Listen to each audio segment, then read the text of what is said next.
Welcome to Castin Cajun. I'm your host, Tony Fontenot. Dr. Bo's taking a group out today, and we're not sure what they're going to catch.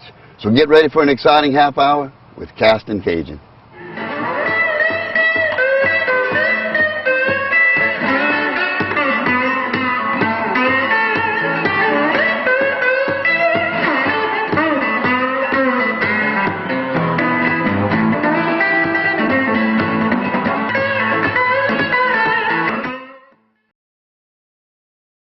Today we're making a trip that was donated to the Children's Museum of Thibodaux. Justin Tenney bought it. He's from Southern E&T in Thibodaux. He's bringing along his guest Ben Burr, who's a dentist from Homa, and also Mark Lahaye, who's an orthodontist from Thibodaux. I also have Chet Toops and Russell Osteen on board. They're going to help out. And today we're out here fishing. It's kind of rough. The seas are not great, but not too bad. I'd say it's a steady 2 to 3. Hey, that's my grouper bait. It's a grouper bait right there, boy. Current's kind of moving fast. It's been moving fast through this area for the last 2 months. So we're going to try and go out a little further, maybe hit one more rig. We've all got it dropped down. Dropping down, trying different depths. We try a 10 count, we try a 20 count, we try to go to the bottom and come up 10, see what we can catch. Classic Carolina rig with about a 1 pound weight. It all depends on the current, but once again, it's moving pretty good through here. There we go.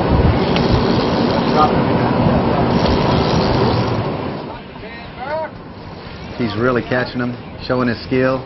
Looks like a little bit better water, still rough, still a kind of a bad current, but we're going to get on the down side of this rig, the down current side of this rig, see if we can pick up some fish. So we're all dropping down, and no sooner do we get to the bottom and reel up just a little, and they are nailing it. The nice snapper hitting it every time. So reeling them in, we got some nice cut bait, catch some really nice fish, bringing them up. Very nice snapper, all between 12 to 17 pounds. Good snapper.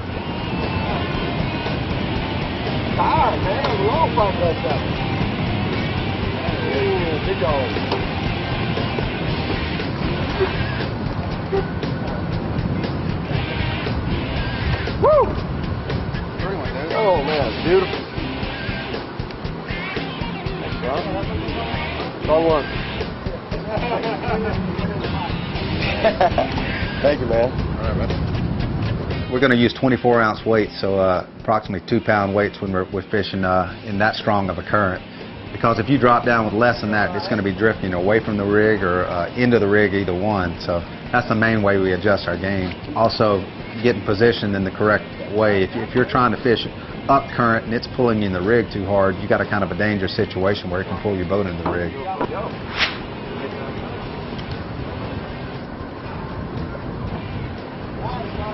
Well, boys, last day of snapper season, and it's rougher than the first day of snapper season, but we're catching some nice ones.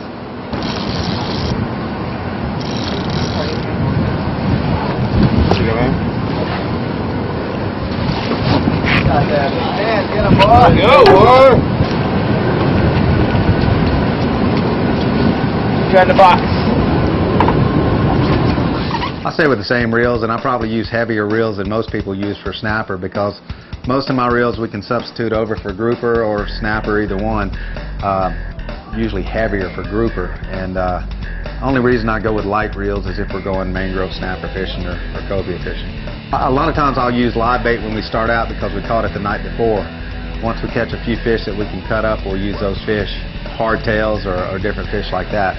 Live hardtails are great to use. Sometimes we'll cut a slice in them. It gives them a little blood when they get down there. And chunk bait's always good for snapper. Snapper love chunk bait.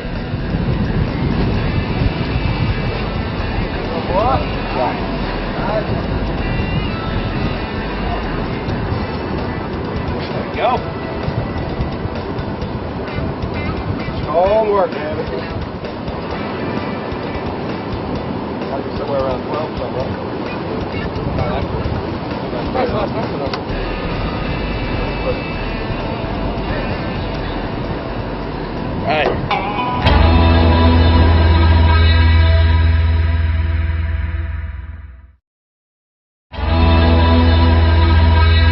it looks like we got our limit. We got a nice limit of snapper.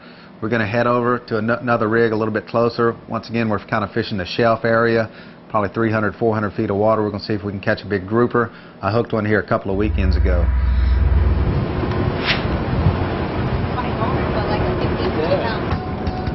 Oh!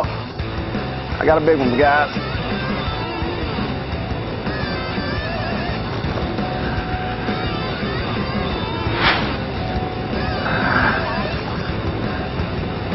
I got a grouper.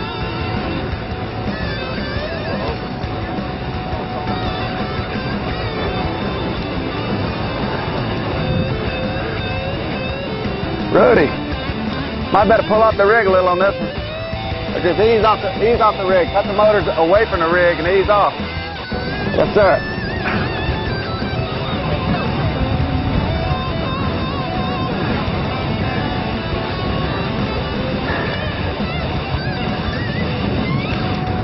Woo! All right, far enough. Try and keep us out here.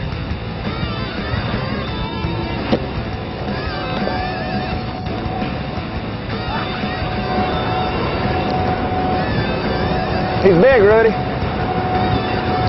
He's big!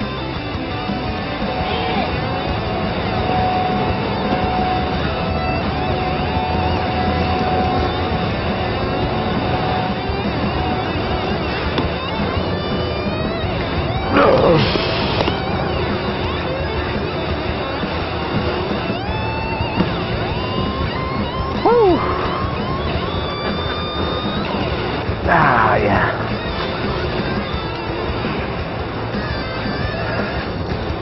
Grouper. Just keep the motors cut away from the rig, we'll be fine.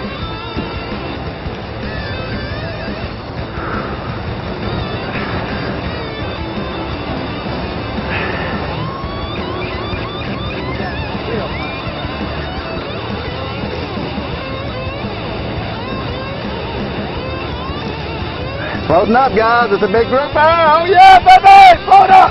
Oh, yeah! Woo! I'm getting nervous, boys.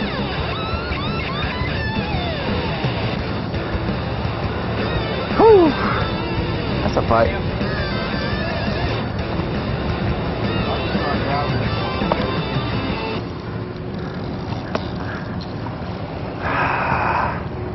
Who's got the gaff?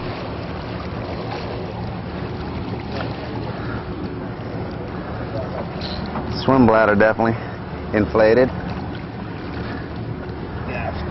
Yep. Not a small grouper right there, boys. Get the other gaff. One, two, one. All right, stop the grouper. Woo!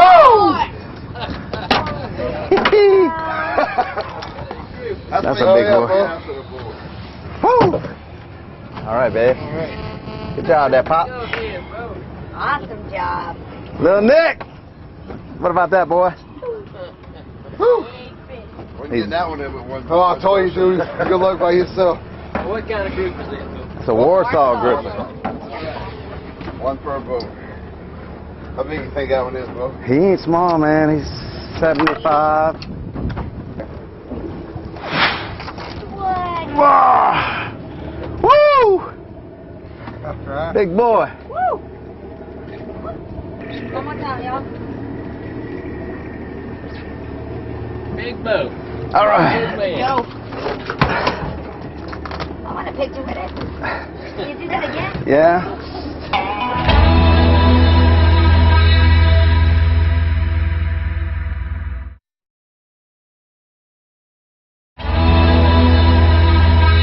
Well, we had a great day today. Now we're back at the camp for a little cooking. Becky's gonna make her delicious mango salsa over grilled red snapper. I'm going to start preparing the snapper for the grill. So I'm just going to take fillet of snapper, place it on some aluminum foil. This is snapper fresh from the boat, so it doesn't get any fresher than this. Juice of a little bit lemon, place an onion, butter, a little bit Cajun seasoning on there. You can use salt and pepper. Doesn't need much because it's so fresh and so tasty. All right, that's it. Wrap it up.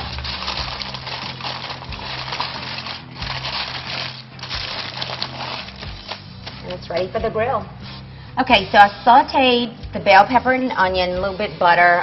You can use olive oil if you don't have butter, it all works the same. I'm going to go ahead and add some cherry tomatoes to that, jalapeno peppers, and then mango. And give it a little stir. If you don't have mango, you can use peach or even pineapple. That tastes good also. I also add about a tablespoon or two of orange marmalade. It just adds extra sweetness to the mixture and kind of keeps everything together. And stir that up really good. And then at the end here, I'm just going to add the last ingredient, which is cilantro. This is a really healthy dish. It's light, fresh, good in the summertime.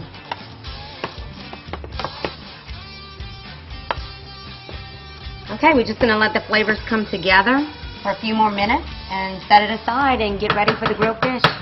Just before I serve the mango salsa over the grilled snapper, I always squeeze in a little lime juice. It just gives it that extra little kick. Well, Bo, you think you're ready for this? I don't know, dude. We'll find out. As a special surprise, we've got something crispy to go along with Becky's dish. It's sea spiders. Not to be confused with black widows or tarantulas. What you do is, you take these sea spiders, you put a little Worcestershire sauce. Is this enough, Bo? Little more, little more. Okay, there you go. Your favorite hot sauce? Come on, baby. Oh, yeah. Then take Becky's lemon squeezer.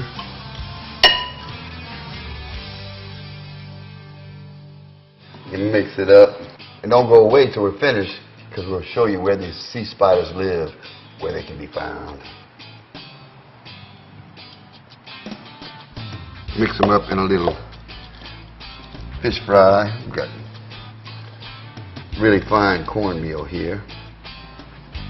You don't cook them very long. They're real Hot, too. yeah, about quarter degree grease.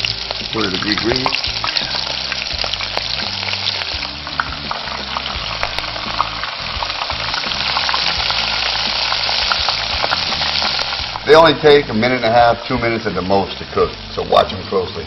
Notice how delicately Bo stirs them. That's because he's a surgeon. You hear how they quit going and they just barely bubbling now? They quit frying, they're ready. That means they're ready. Oh, don't get bit by one of those. You'll be hooked.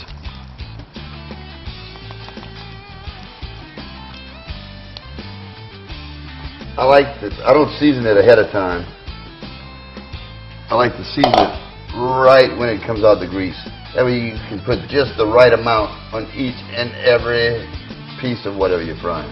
Light, crispy, and delicious. What do you think, Bo? Should we show them where the sea spiders live? I think we should. Okay. Okay.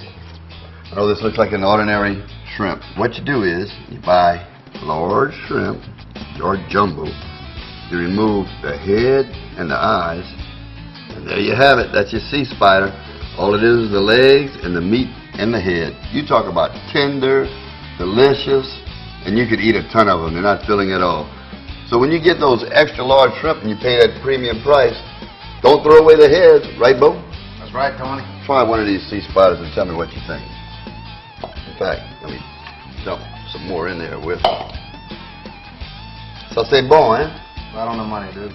Okay, so Bo and Tony just brought in the fresh snapper from the grill with corn that we grew in our garden. We have the sea spiders, and I'm going to go ahead and top it off with our mango salsa. And there you have it.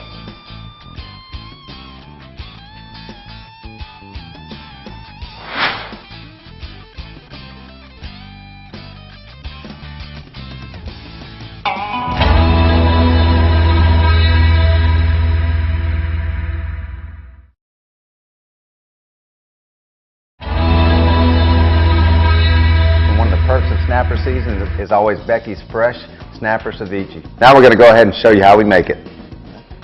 Okay, so we prepped a couple of ingredients ahead of time. I have diced jalapeno peppers. We have cucumbers here and cherry tomatoes, a little grape tomatoes for some sweetness. I quarter those, and then we have banana peppers. In the banana peppers and the jalapeno peppers, I like to reserve a little bit of the juice that's with them, just because it gives it that extra little flavor.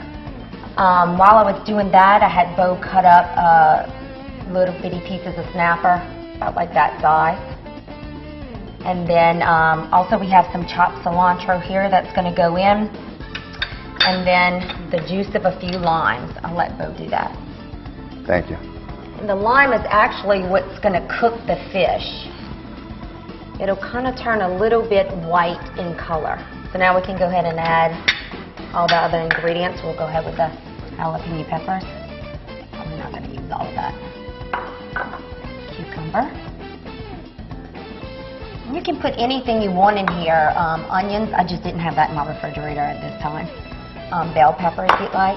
And she doesn't like onions. And I don't like raw onions, only cooked onions. Here's our cherry tomatoes. And Bo's going to put the cilantro.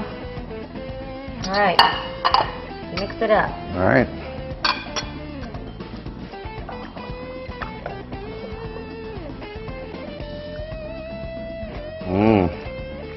That's good already.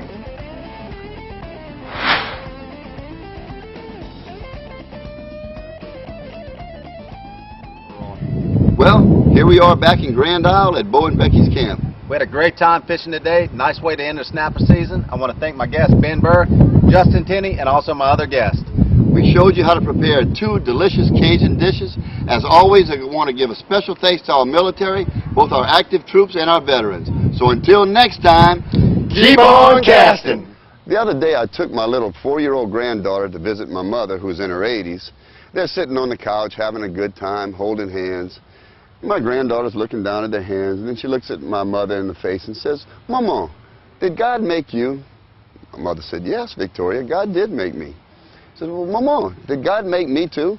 I said, "Yes, Victoria, God made both of us." She looks down at her baby smooth hand next to my mother's wrinkled hand. She says, "Looks like God's getting better at it."